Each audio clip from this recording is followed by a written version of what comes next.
Well, welcome to Tyrannus Hall Podcast, where we're trying to create a grace-filled space to discuss the missional mandate of the Canadian Reformed churches. And today we've got an exciting guest to speak with us. We're going to be speaking with Danielle.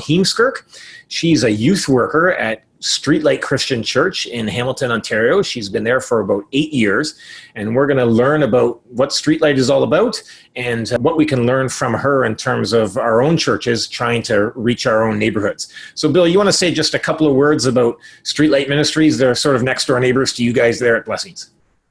Absolutely. Streetlight is located not too far from us in the Beasley neighborhood of Hamilton, which is one of the most impoverished neighborhoods in the whole country, in fact.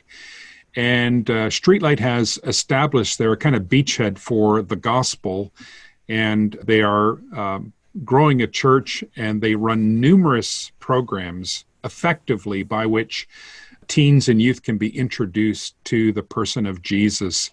And Danielle herself has acquired, over the time that she's worked at Streetlight, a lot of expertise. And so I'm sure we're going to learn a lot from our discussion with her. All right, let's speak with her. Well, welcome, Danielle. So glad that you could join us on this podcast. Thanks for having me. All right, so let's just jump right into it. Maybe you could tell us a little bit about the history of Streetlight, what it is all about, and then what exactly that you do at Streetlight. All right, so a little bit about the history of Streetlight. So we recently celebrated our 20th anniversary, so we're a little over 20 years old now, and it started as there was like a men's Bible study that was meeting kind of in the north end of Hamilton, and there were various people involved with that. Some maybe were pastors or pastors in training, but also just interested members of the kind of Canadian Reformed Church. Mm-hmm. And it began to grow, and they added a kids club after school program, and they were renting a building in the North End neighborhood on James Street, running some of those programs out of it. And then eventually they started to hold like a worship or a devotional service, and they would have different people come to lead those services. And as the community started to grow, and there was a desire to make things a little bit more formal, a little more organized, then a board was formed, and then they eventually called Pastor Paul Aceman as well to be the missionary and pastor. And since then, there's been growth in the number of staff working there as well. So initially, there was a part-time youth worker and an administrative person. And then now that's grown, and there's 2 full-time youth workers, including myself, a part-time mentor, a part-time program director, an administrator, and the pastor. And we all work as a team. And the location has changed as well. We're now in the Beasley neighborhood on the corner of Ferguson and Wilson. And so we've retained some families and contacts from the original location, and we've grown now as we've grown in this new neighborhood. And we've been there now for over 10, more like 15 years, so quite some time. And yeah, and we're also in the process of kind of a lengthy and protracted building project and hopefully building a new building on that same site. So staying kind of in the same area, but with better facilities. That's a very brief kind of history. Yeah, that's great. I do want to hear what about exactly you do there, but before, I'm just going to totally interrupt you and jump in for a second. Yeah. I'm wondering, Bill, have you had any involvement in Streetlight over the years? Have you participated in any of their activities or done anything there? I was good friends with Richard Bolcha, who was very formative when Streetlight first launched. And then I, of course, left and went to seminary in the U.S., and when I returned, it was as the pastor of Cornerstone. In that capacity, I preached a number of times at Streetlight, and I have friendships with many people there on staff and in the congregation. That's about the extent of it. Although, as the pastor of Blessings, we are very interested in seeing how we might collaborate with Streetlight more closely. In some ways, we've even followed Streetlight's lead in some areas. We named our church Blessings Christian Church, and in some ways we were just following what Streetlight had done, removing any kind of denominational affiliation and just keeping it simple as Streetlight Christian Church and Streetlight Christian Ministries. I'm super excited about this. I was involved in FaithWorks 20 years ago with Richard Bolcha when he was just starting stuff at Streetlight at the same time. And then when I was working in West Africa, when I came back, I did a presentation at Streetlight. My parents have worked there. And then actually when we moved back to Canada, we wanted to join Streetlight as members. So we went to the church a couple of times. But my wife and I realized that soon after we came back that we were quite burnt out after 5 years of ministry in West Africa. And we just felt like we just didn't have anything to give. We just felt like, So we camped out near our parents and stayed in Burlington and ended up staying, attending fellowship for 8 months before we moved on to Quebec. So I'm super excited about this. I love Streetlight, and I'm stoked about this. So now that I've interrupted you, tell us what you do at Streetlight. Tell us what you do on a day-to-day basis, and then tell us what you enjoy the most. Okay, sure. So just to quickly sort of address what you had just said as well. So I feel badly that I didn't mention Pastor Richard's name because he was a huge part of the beginning of Streetlight. I personally don't know him as well because by the time that I started to work there or volunteer there first, then he'd already moved on, and now he's busy with River of Life in Niagara, which is another great ministry. So I only know him a little bit, but some of my coworkers that have been there longer have very special and fond memories of working with him. And definitely there's people in our community that are still very attached to him and definitely came to know Jesus under his lead. So anyway, just a little shout out to him. So as for what I do at Streetlight, I have been a youth worker at Streetlight for around 8 years now. So myself and Eric Huxema were the full-time youth workers. And so our job is to connect with families and youth in our neighborhood, Beasley neighborhood, and then kind of adjacent neighborhoods. And we have programs that we've developed for them. Some of them have a long history, like the Kids Club program I mentioned before has been around almost since the beginning of Streetlight. And then other ones were added along the way. So we have middle school clubs for boys and girls. And then we also have a youth group that's for high school students. And then we also run sort of Sunday school type programs on Sundays as well. And that serves a variety of ages, kind of depending on who we're working with at the time. So I get to work in program development, so in planning curriculum and activities. And I also spend a lot of time connecting with families, so visiting with them in smaller groups or one-on-one basis, and then also connecting with them at the programs, helping them connect with other leaders and mentors as well. And and also we're often attending to material needs, as there's many people that are living in poverty or struggling with other related issues like that. So it's a little bit of everything in some ways. I guess my favorite part, or the part I enjoy the most, is just the actual FaceTime with the kids. So whether that's in a program and we have something that we're looking forward to each week at the different age levels, or if it's kind of a separate planned outing that we have and we get to do some activities that they really enjoy, and just really, really getting to know them. And because I've been there for 8 years, I've seen kids grow from really young children into high school students, and which starts to make me feel old a little bit, but also like really proud of them. Like I'm their, like maybe their big sister or even like an aunt or something. And I get to kind of see them grow. And that's really, really, really special. That's awesome. Don't feel too old. Bill is marrying couples that he baptized. So. Oh, true. Okay. I feel a bit better now.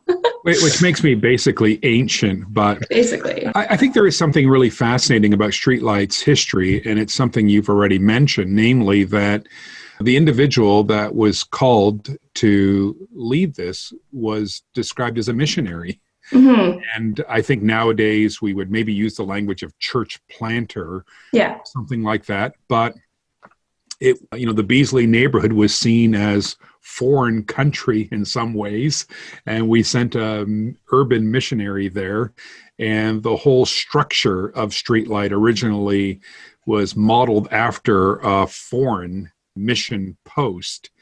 And of course, I'd be one to say that in Canada, it's a post-Christian secular culture, and we should all see ourselves in some sense as foreign missionaries. We are the minority. The context in which we work is largely post-Christian, sometimes even hostile to Christian. And yet there is something special about Streetlight, even compared to other Canadian churches, and you might say even compared to other urban churches. I pastor Blessings, an urban church, and yet Streetlight is in a very particular neighborhood, namely the Beasley neighborhood. Would it be possible, do you think, to plant a church, as you are doing in some ways at Streetlight, without having these programs? Would that even be possible? It seems to me that everybody, at least a lot of the people that you're going to be talking to in that neighborhood, are going to be people who would really benefit from exactly the programs that you're offering. And it might be hard to see anybody really transition to church or become interested in church apart from those programs. Maybe to share a little bit about what is the relationship between the programs and the church, and maybe what is unique about the Beasley neighborhood, and just in line with this thought that I have. Yeah, so it's a little bit of a complex question. In some ways, I only know the structure that we have, so I only know the church as it exists alongside all the programming, and I don't have personal experience in a different mission context. But I would say that it a little bit depends on the age and church background of people who are engaging with Streetlight. For some of the adults that we serve, they might have a little bit of church background, even if it was attending Sunday school when they were quite a young child, and that might have a positive association for them or a negative one that they maybe have to overcome. But often for adults to kind of start to engage with Streetlight as a church, maybe that seems a little bit less of a leap, maybe because the program that usually kind of introduces them to Streetlight is a Bible study made up of other adults. So I guess it is a little bit like program led into the church, but we do also have other adults who will just kind of show up at our church services. They'll hear from a friend, or they might just walk by and see that a church service is going on. So we sometimes have maybe teens or younger kids that come with someone else who's older and would just kind of stumble upon it as a church. But usually the way that youth are being introduced to the concept of church is by coming to one of our programs. And probably partly because they might not have as much of a connection to church until they show up there. So we sometimes talk to kids and they say, oh, my grandmother used to go to a church. And so when I told her that I went to your program, she was like, oh, a church, that's a good place to go. Like, they'll teach you morals, and I know some Bible stories. So it's kind of like skipped a generation a little bit. So their parents might not be introducing them to church, but their grandparents would hold a positive association. So it can be a really great way for people to be comfortable just with the physical space, with coming into a building that normally they would not know that they were able to come into. I think for myself, if I just walk down the street even and see other churches, that I've never visited before, I don't assume automatically that I'm able to just walk in there, even though I would hope that that's what a church would be like. And we try to make sure that Streetlight is like that. So it's a good way to come into the physical space, and then also to get to know some of the people that are connected with the church and to see, the differences and the similarities. So, they're people just like us that are dealing with the regular things of life, and they're providing only a safe space to hang out and get to know each other, but also some planned activities and planned Bible stories that they're going to share every week.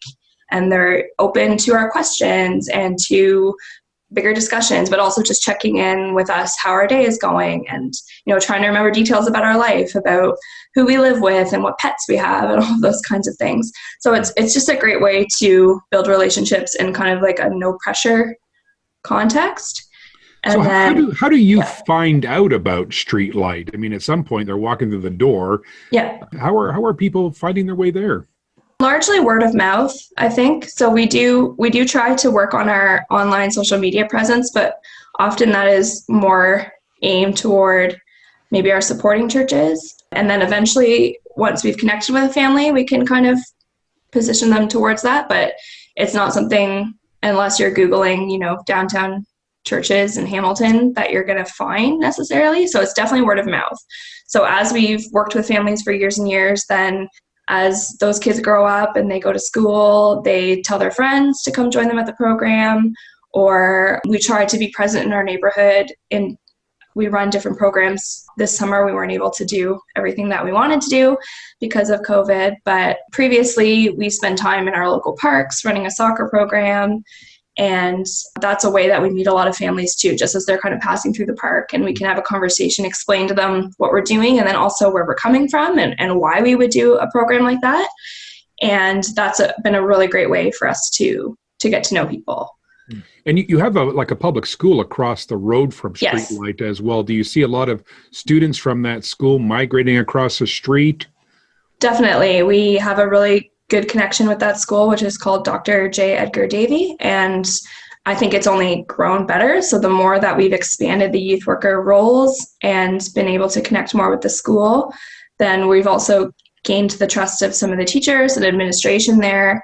And to the point where, obviously, again, pre-COVID, we could connect with the teachers and the parents, and then the teachers would know, okay, on Wednesdays, there's this large number of kids that are going to go over to the center, and they would start to know which ones. And then my coworker could even go into the school to pick up some of the littlest kids with the parents' permission and walk them over. So just like a lot of FaceTime with people in the school that way.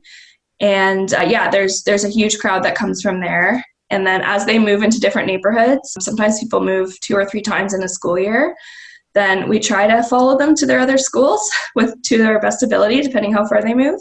But I would say, Dr. Davey's kind of our main pool of where we connect with people.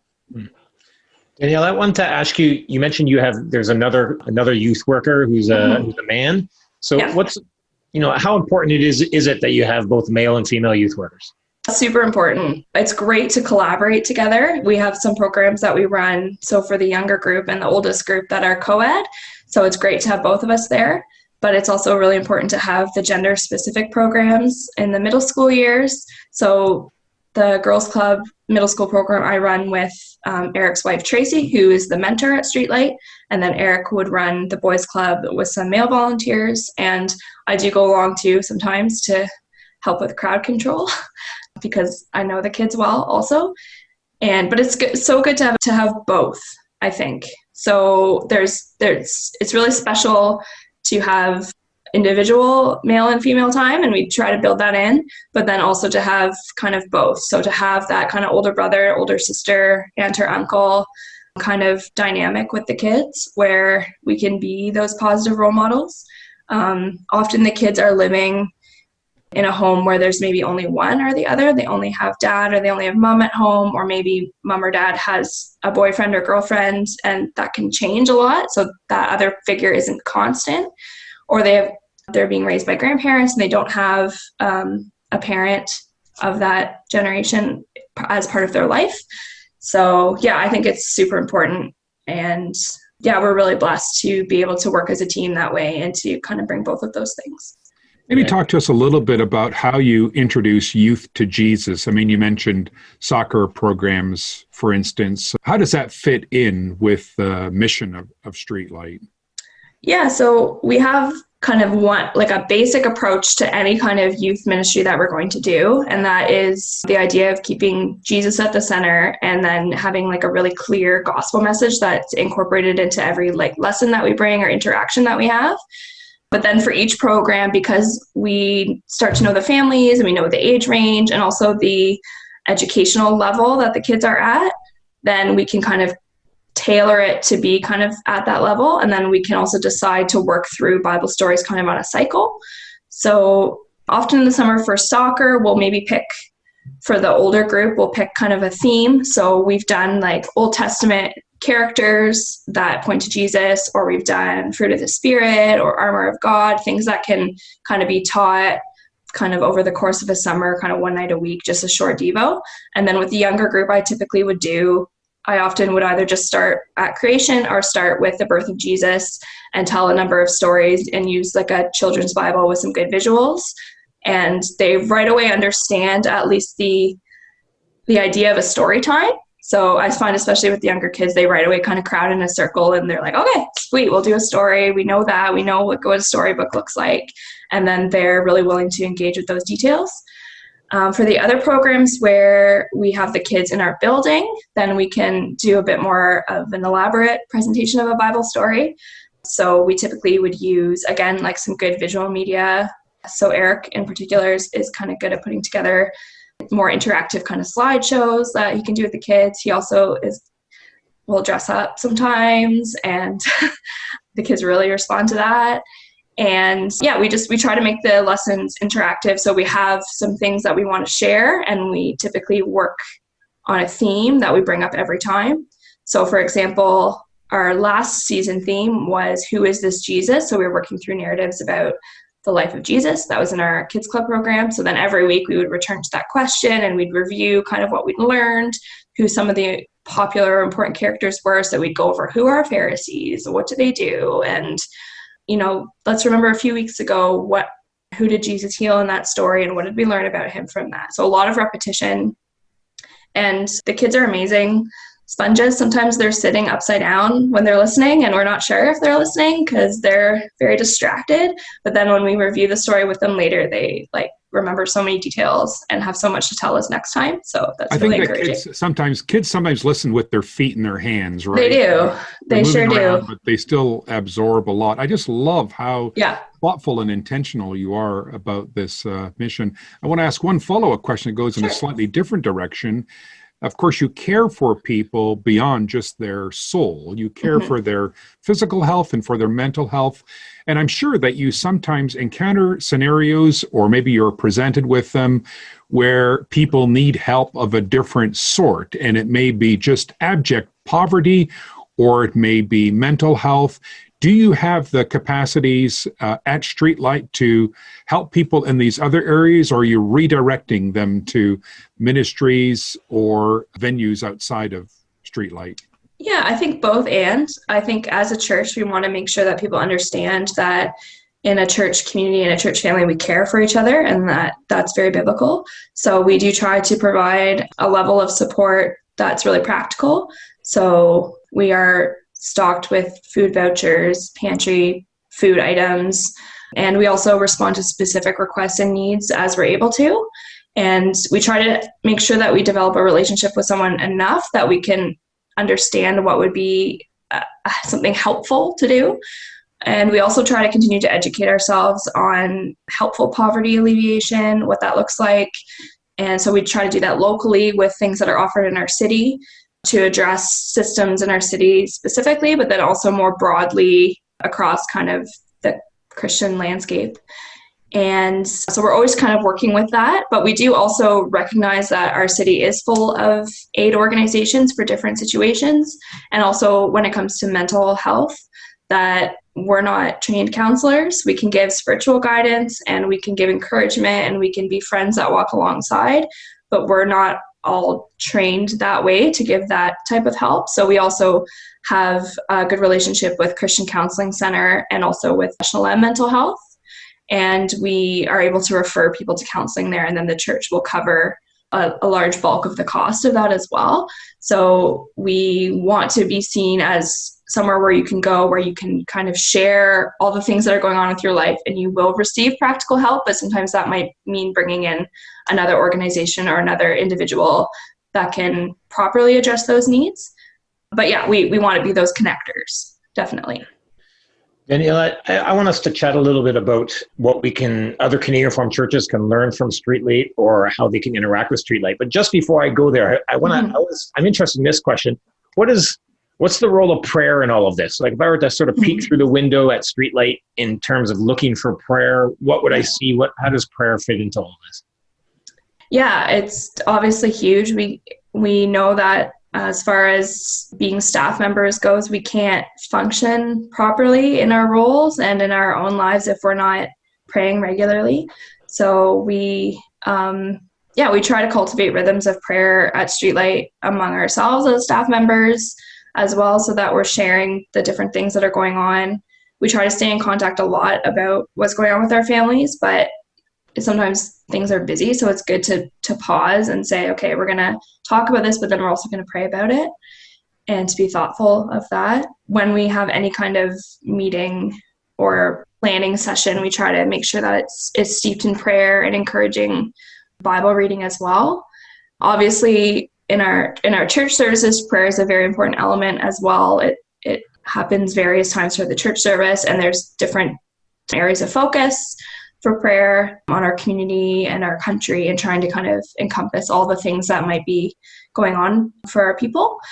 And then as far as with the kids, we build in regular prayer as part of our program so that they know to expect prayer. And then we also talk about who are we praying to, why is it important that we're focused during prayer and that we're listening. We've had opportunity to minister to some Muslim families in the past, or families with a different religious background, and we have really interesting conversations with them about, so they'd like to participate in our programs, but they don't always feel comfortable being part of the prayer. So we just talk about listening respectfully, and that's just always a really good time to kind of reflect on what prayer is, that we are having a conversation with God, that we're bringing requests before him, and that it is a really serious thing. So we try to live in that tension of taking that really seriously, but then also making it something that's accessible to kids. So talking about it so frequently that they know that, oh, that's something that I can just do like in my bedroom at home at night when I need to talk to God, and that they feel like that's something that's accessible to them too, but then also modeling what kind of like group or corporate prayer looks like, and how to kind of calm ourselves down so that we can focus on that too. That's beautiful. Thanks for that. So maybe I'd like to ask you this question. Mm-hmm. So I don't know how you grew up, but for a lot of Canadian Reformed people who grew up with quite a level of affluence, as being middle class, upper middle class people, mm-hmm. the Beasley neighborhood is sort of a cross-cultural experience. And when you go work in a culture that's not your own, mm-hmm. then especially if you've been there, I think you said you've been working there for around 10 years or 8 years or so. Then when you turn back and you look at the culture in which you grew up in, or the churches in which you grew up in, you see it with fresh eyes. Yeah. And so I think it would be helpful for Bill and I and for other listeners if we could just get your perspective. When you look after all these years working in the Beasley neighborhood and you look at other Canadian Reformed churches and the general lifestyle and the way that we go about being Christians, what do you see? What's some of the things that you might put your finger on and say, hey, we need to be perhaps a little bit more challenged in this, or here's something that I've been learning in my own faith journey that could be helpful for others? Yeah, that's definitely been an ongoing journey. That's a good way to put it. So I think one thing I do want to say is that there is a lot of affluence in our Canadian Reformed and more broad Reformed community. And you definitely see that when contrasted with how some of our families are living. On the one hand, there's a lot of generosity that I get to see because I see people directly giving of their time and their money to Streetlight. And often if we have a specific request, so for example, during this time of COVID over the summer when we were figuring out ways to stay connected with our families, at one point we wanted to make good size care packages for them, and we put it out to a few churches and said, could you donate these specific items or some finances towards this? And we had such an overwhelming response. People want to give and they're eager to give to Streetlight. So I am very thankful for that. Mm-hmm. I do think in all of our lives, in my life as well, that it does give a lot of perspective when I look at the places that I've lived over my life and times when I've been frustrated with maybe my living situation, or maybe a trip I didn't get to go on, or something that I was looking forward to that maybe I have to wait for financially. And then I think about the members of my church that are frequently homeless or couch surfing, or people with huge families that live in tiny 2-bedroom apartments and don't always have the proper heat or air conditioning and deal with bed bugs. There's so many things that I take for granted. And I try to reflect on that personally. And then, I would hope that is something that as a staff member at Streetlight, as a member of the church, that I would be seen as someone who gives generously of my time and my money, and that's something that I would hope for the broader church as well. And so we don't want to necessarily expose our community in a way that makes people feel like they're being looked at, so that we can say to our kids or to our fellow family members, oh, look how fortunate you are. And, these people are so much less fortunate than you. So we want to be giving people dignity, but at the same time, do want people to have opportunities to get to know some of these families and get to kind of see how they live, how they make their dollars stretch, the kind of priorities that they have. And I think we can learn a lot from these families about what is important. And also we have a lot to share too about priorities, because our world is so consumerist. And I think in Canada, we have a very materialistic culture, and that filters down even to people who don't have a lot of material resources. They see all these things they think they should aspire to, and being able to share with them the most precious gift of all is amazing. But then we have to live that way too. We can't say Jesus is all you need, and and then he will provide you a church community that can help you make sure that you are safe and have somewhere to sleep and something to eat, but then go home to our huge house or to our lives and be very separate and keep those things separate. I think, Danielle, sometimes we see ourselves kind of as the norm as well. And bringing the gospel to someone somehow subtly also means becoming the kind of people that we are and engage in the kind of work that we do. And it's a mistake. Another thing that we in Blessings have been alerted to with growing interaction with more impoverished people is our vocabulary. And an example of this would be how we use the word blessed. We have somebody over at our house, and it might be a nice house, or we might have a nice car, and we say, the Lord has blessed me. And the whole point is to attribute it to the Lord and not to ourselves. But the implication is that if we don't have a car or don't have a house, we're not blessed. And so I think we got to be very cautious about our language. And in fact, get back to the biblical reference for some of these words, which I think we've twisted in some respects. I want to ask you particularly about the church at Streetlight. So you've mentioned that this has been an initiative now for 20 years, and yet the church has never been established or instituted as a church, and there have been a lot of obstacles on the way that have made that difficult. I wonder if you could just share personally a little bit on what's been so challenging about forming a congregation there where you can have ordained leaders and families to participate in the life of a community. What's been the some of the obstacles there? Yeah, so like I said, I can't speak to every challenge, as I have only been part of a piece of the history. So I haven't been part of all of those discussions over the years. But what I've seen from the time that I have been around is that there's a myriad number of challenges. Some of them are, I think that Streetlight is a unique church body in the wider Canadian Reformed context. We, like you said before, we are a local church, but we're operated more like a foreign mission. And so people don't always know what to do with that. I think attempts have been made in the past to kind of fold our membership or our people in with a more established middle-class church, and that wasn't a great fit. People kind of got swallowed up in that and didn't have a chance to be discipled well in that context. So then it made more sense to have maybe us worship together inside of our community, which is a beautiful thing. But we do have sometimes an imbalance of mature and new Christians. So it would be amazing to have a little bit more of a correct balance of that, or a helpful balance of that, so that those who are mature in their faith or those who have known Jesus a little bit longer can disciple newer Christians. And then we can find roles for those newer Christians in the church family that don't immediately place so much pressure on them. Sometimes we can burn people out quickly because we're so excited they've joined the church, and then we're eager to give them a role, but maybe we haven't spent enough time outfitting them well for that role. And that's sometimes just because we're just a small body.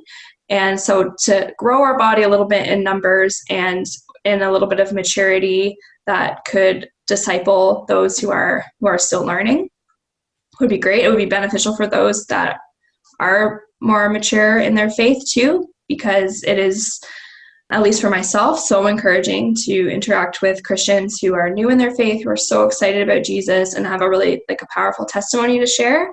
And I find that many of the people that attend Streetlight with me have so much eagerness to share that part of their life and to share it verbally with everyone around them because they're so excited. And those are some of the best conversations Danielle, I'm going to put you on the hot seat here. Okay. Because, we at Tyrannus Hall have been having a lot of discussions with people about the state of the church and what needs to change and what ought to remain the same. Do you think it is legitimate to transplant into Streetlight a traditional Canadian Reformed liturgy, a traditional Canadian Reformed sermon, and traditional Canadian Reformed songs? Is that possible, or is Streetlight of such a nature that something needs to be changed or modified for that specific community and context? I think we come back to this idea of the uniqueness of Streetlight in our specific Canadian Reformed context. I think we don't have a lot of urban mission plants that we are used to working with, supporting.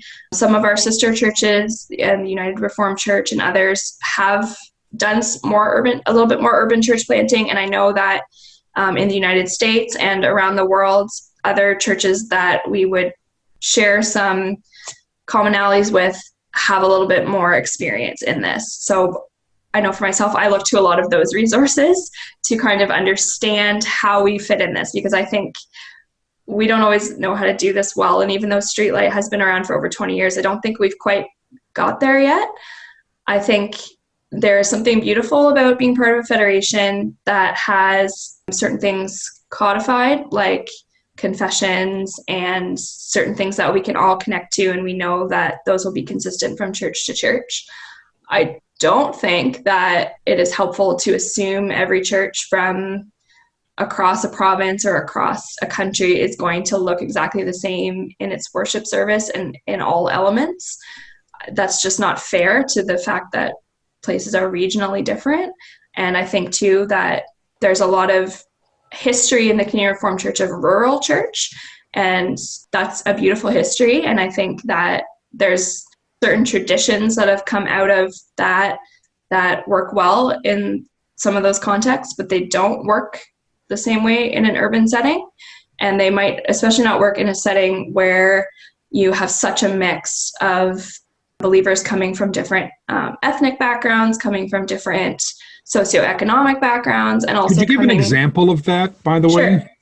Yeah. So I think a lot of Canadian Reformed churches, and I'm not going to say all of them because I don't know them all 100% well, but we're largely a white Dutch Protestant group of people, and we have shared ancestry, and so we often can conflate things that have to do with our faith with things that have to do with our cultural tradition. So the idea of like soup and buns on Sunday and just certain structures to how our Sunday works, or how we're comfortable coming into church, how we're comfortable dressing, where we sit. Sometimes people are very committed to a certain bench or group of chairs, and that's the only spot they go. And that's just very foreign to the people that might be accessing Streetlight. And some people are coming from different ethnic backgrounds. So we have a lot of refugees and newcomers in Hamilton from a variety of backgrounds. We work closely with a group called the Karen community that comes out of Thailand and Burma. So some of them are fleeing from quite a war-torn area, and they're coming as refugees. And they have kind of a nominal Christian background, but there's a lot of things that we still have to kind of figure out together. And then we also often have families from Sudan that might worship with us, and from other places around the world. And so some of our traditions that are coming more out of our cultural background are hard to understand, like some of the sedateness in worship, maybe how we sing, the limited range of songs, things like that are sometimes baffling to people. And then there's also people from our city, like I had mentioned before, people who have a church background from way back, and they remember other old hymns, and they're confused about why we don't have those particular ones. So I think that prescribing something so flexibly when it comes to things like music and some other parts of the service isn't always helpful. I think there should be room for adapting to your environment a little bit, and seeing the kind of people that you're serving, and also not overcomplicating things that don't need to be overcomplicated. So I know that there is something that you do at your church, Pastor Bill, is that when you go through the forms for baptism or Lord's Supper, and I've even seen it at a wedding, that instead of just reading that, just to say that you've read it, kind of explaining it a little bit more and making sure that it's more understandable for the audience, because it might be an audience that's a little bit more mixed. I think things like that are helpful, and those are things that we've talked about and looked into as well. Well, when I asked the question, I was kind of seeking a personal endorsement of my example that I'm familiar with. Maybe, other people are doing other things, but I hope to be most familiar with what's going on locally. So, okay. No, but all of your examples are great in that you're highlighting exactly what churches who are really intentionally trying to take the missional mandate of the church seriously, is that it's really not about newness or change for the sake of newness or change. Yeah. It's about trying to reach people with the gospel of Christ and trying to take away any hindrances or barriers that might be there, and doing our very best, not saying that we've arrived and we figured it all out, but continuing to do our very best to be able to, so that people can hear the gospel clearly and that they can work with the Lord with all of their heart in the best way possible. So you through all of your answers, actually, you've been really your member or visitor centric. Like it's obvious that in all the work that you're doing, you're really trying to love the people that you're meeting and love the people that are coming through the doors. That's really beautiful. And that's exactly what we all need to be encouraged to be doing, to, love the people that have been there for a long time and to love all the newcomers that come through the door. Yeah, definitely. And that's a difficult place to be. I want to speak like I'm doing that well all the time, and I know I have so much growing to do in that as well.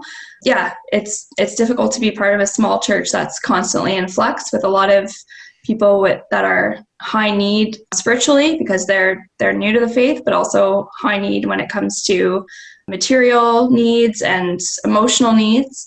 But it is such a good stretching and growing opportunity for a Christian to be in that situation, and then also to reflect on all the needs that I have and how they might be met in creative ways by people in my church, that if I let them in and I let them be part of that family with me, then we have so much to offer each other. I've really appreciated that in your answers too. It's resonating with my own heart. And I spent 5 years in Africa, and I look back on it now and I think the Lord used that time primarily to bless my own soul and to teach me. I went there thinking I'm here to, give all I have to the poor, and, I'm going to help build the kingdom of God here. And I came away realizing the Lord used it to minister to my own soul. And it's so helpful in all directions. If we don't say, oh, we're going to go off and plant a church in this poor neighborhood, and we're going to, with our Messiah complex, and we're going to go there and jump in and we're going to have all the solutions. Yeah. Going in humbly, like you're explaining, and recognizing that the Lord uses churches like your own to build everybody up, all of the people that are first introduced to the church and the people that are working there. That's really beautiful. Yeah, thanks so much for that. Yeah, no problem. Thanks. Yeah. Bill, do you have any other questions? Well, yeah, I appreciate this note as well. When people ask me about the history of blessings, I'm more inclined to say that it's a history of failures, because there were things that we thought we knew that we didn't really know, and approaches that we thought were wise that weren't really wise. So we're with you, Danielle. We're learning a lot. I think we need each other.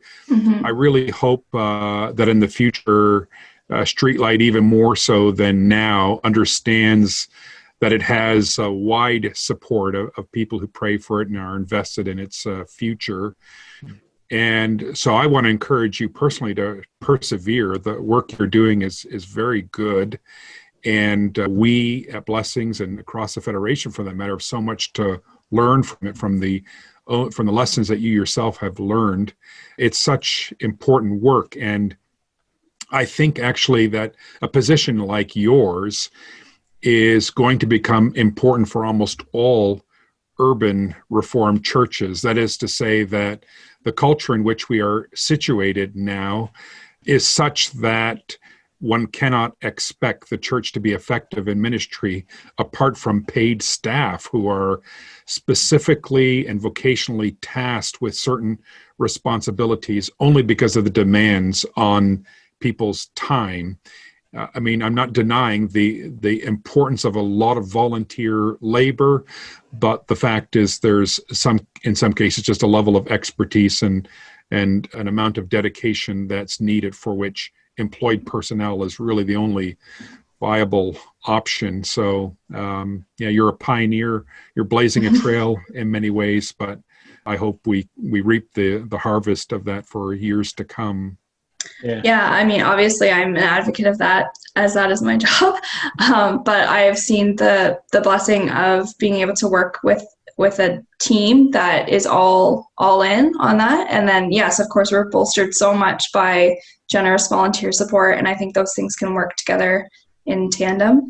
And yeah, I think as we hear more about pastors who are struggling with burnout and compassion fatigue and all of those things, I think just as that conversation just kind of opens up, then yeah, it would make sense. Let's make the team bigger. Let's make the team strong so that everyone can serve to the best of their ability and can work together well. Hey, Danielle, besides encouraging all of our listeners to immediately go to the Streetlight website and donate so much money that you guys can build your new church building next week. Yeah, that would be amazing.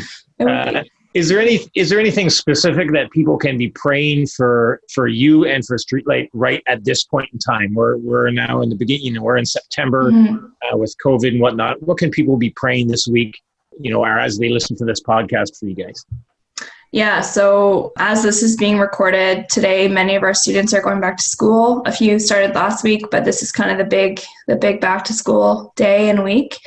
And at that time of year, we're also getting ready for our programs to relaunch. Typically, we've been able to run stuff in the summer to feel very connected to our families. This year, we had to be really creative to maintain those connections because so many things were off limits or changed. And we know going into our fall programming that a lot of things will need to be different and restructured, and that is taking a lot of work on our part to kind of put that together. So we're thankful we can meet, but also nervous. So just, prayers that those things can go well, that we can follow the protocols we need to, that the families who need it are still able to access the programs, and that we'd stay safe and healthy so we don't get to a point where we have to shut down and we can meet together. Thank you so much for that. I know that Bill and Blessings Church prays for you. We pray for you from time to time off the pulpit here at Jubilee. God bless you, and just thank you so much for sharing your time with us today. Yeah, thanks again for having me. It was great. All right. Thanks, Danielle. Well, that was a delightful conversation that we could have with Danielle. I learned so much, and I thought she did such a great job. She's so articulate and thoughtful, and it was really a delight to have her in this conversation. I pastor at Blessings Christian Church. We identify as a missional church, and yet the context in which we are located is quite different from the one in which Danielle is located. And so there's still so much for us to learn from Streetlight. And I was quite impressed, A, with what Streetlight is doing, and then B, with Danielle's account of what they're doing. And it seems that they're involved in many different ways in reaching out, especially to youth. It seems now that may just be a misrepresentation because Danielle is the youth worker. But I thought they were quite intentional about finding ways to establish contacts with youth and then introduce them to the gospel. And there was no attempt on Danielle's part to shrink from that mission that they have of bringing people to Jesus in particular. What did you think, Winston? Yeah, I really liked when she said the middle of all of our conversations is Jesus, which we want to have a Jesus in the middle of everything, which is, well, isn't that what we all want? I thought that was particularly beautiful. One thing that really struck me in this conversation was, she's passionate and obviously loves the people that she works with, and that gives you a different perspective on things. Like when you're on the ground and you're working with specific people that you know by name and their lives and you love them, then your perspective on things like how is it best to run a church or to run a Christian ministry in a particular place changes. And it just makes me think about, Yeah, to watch myself as well. From the outside, you can sort of approach issues around how's the best way to run a church, or what a church liturgy should look like, or how a church ought to be run in a particular place from a very theoretical level. And to sort of say, well, no, we've got principles, and we've got, ideals, and we've got things that we've promised, and we've got these various things. But the reality changes when you're on the ground and you're talking with a family that's a new immigrant, and you really want them to know Jesus, and you want them to be able to come to a worship service that they don't find extremely foreign. And yeah, your whole dynamic changes when you put the person who's coming through the door, or the person that you're in contact, in the center, saying, I want this person to know Jesus. Then things change. I think my colleague Ian does a really good job at this. At Blessings and at Mercy, we are sometimes critiqued by others in the Federation for this missional objective that we have. And I tend to engage people at the theoretical or theological level.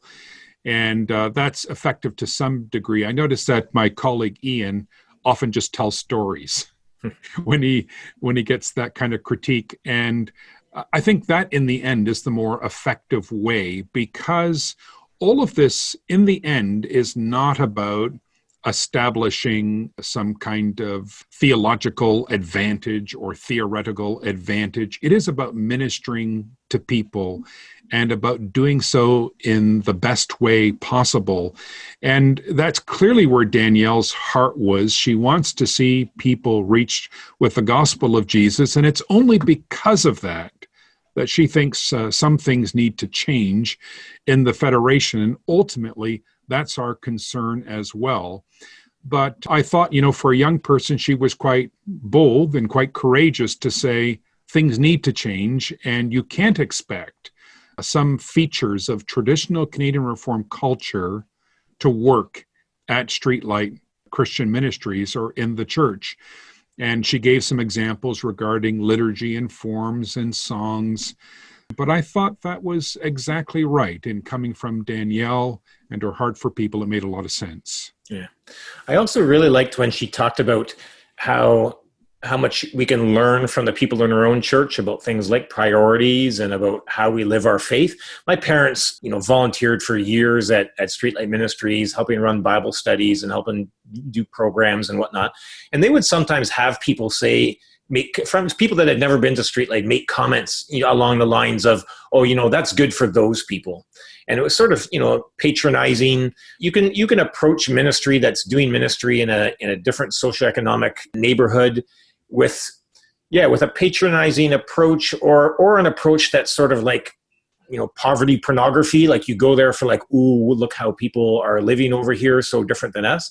And she just really highlighted how, we go to different places as missionaries that go across the ocean, and as missionaries or mission workers or youth workers that go in the neighborhood next door. And we do that to bring something, but we also do that to receive something. And she highlighted so clearly how the Lord has been working in her own heart and in her own life, and how we have things to learn from Streetlight Ministries, and not just that Streetlight Ministries is bringing something to their neighborhood, but that neighborhood can teach them something. I thought that was so beautiful and so important, and just a genuine, humble, missional perspective. Yeah, I think that sense of self-reflection and self-assessment and all of this is so vital, and it delivers us from, a Messiah complex if we have the attitude, as Danielle clearly does, not simply what can I bring, but what can I learn from these people. And it's very obvious that she is learning a lot about herself from interactions with the people to whom she ministers. That's a good example and a good lesson for us. And I think, as I said, it delivers us from this kind of Messiah complex that we can sometimes have. Yeah. When I was working in Mali, you would have people that would want to do short-term mission trips. And there's a whole debate around short-term mission trips. But so often what was a better idea is if we would just organize a learning trip. Like, come and learn what life is like here. Come and learn what ministry looks like here, and learn, what from these people, and see what you can learn of it. I think it's been making me think about the fact that, I've got in my own brain, I've got grand visions and ideas about Ottawa here. We've got some particularly poor neighborhoods in Ottawa that are not well served by a gospel presence. They're served by more liberal churches that are giving material help, but they're not served with a gospel ministry. And yeah, I've been praying about that and thinking about that, but making me realize, yeah, I got to not assume that I know what that might look like based on some research or not. I gotta just do a lot more learning from people in that neighborhood, and yeah, this interview was an encouragement for me to say, hey, slow down on your dreams that include already ideas of what you're going to do or what you would like to do, and go to learn and be humble about it. And I think in Danielle's testimony as well, there was a plea for collaboration and that we need each other and we can all give in different ways. But I think in some ways she spoke highly of the federation as well. You know, this association of churches that we have, we need each other. And people have been very generous in supporting Streetlight. And I think from Streetlight, we are learning a lot of lessons. And so we all have something to contribute and we all have something to learn. Yeah. And I think that's a good way maybe to end our reflections on this. Streetlight has been around for 20 years. That's a long time. There's lots of ministries that come and go in downtown cores and in foreign mission fields as well. And 20 years, I think, speaks to the fact that one of the strengths that we have in our federation is that we've got people that are willing to, in a stable, long-term manner, invest in kingdom work. And that's a beautiful gift and a beautiful evidence of the work of the Spirit. And so, yeah, let's keep on praying that continues and thank the Lord for that wonderful aspect of our federation. Absolutely, Winston. Yeah.